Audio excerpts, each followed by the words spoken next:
Luke 24, part 1, we pick up the story of Jesus having just been crucified, put in the tomb of Joseph of Arimathea, and the disciples have rested on the Sabbath day.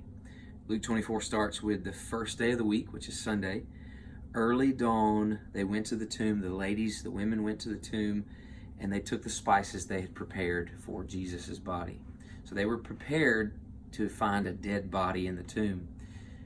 But they were surprised when they got there, because when they got there, the stone had been rolled away and the tomb was empty. There was no body.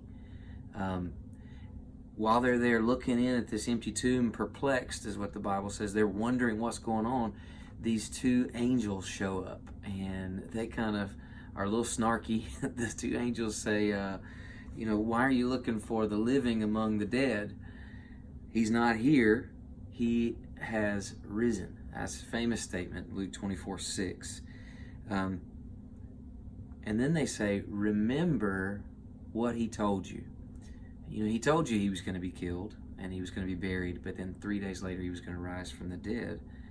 And verse 8 says, and they remembered his words.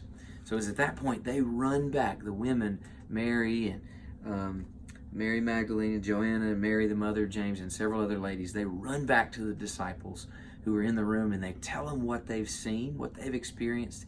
And the disciples, they don't believe it. They think they're just making up, telling stories. So, except for Peter.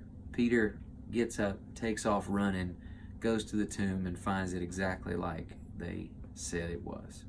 So, two quick things. The women didn't remember what Jesus had said. They had forgotten the gospel. The good news of the gospel is that Jesus is going to die for us and raise from the dead. And they had forgotten it. Well, the women didn't remember, and the men didn't believe. When the women came back and said, it's true, what Jesus promised actually happened, the men didn't believe. So two quick warnings for us.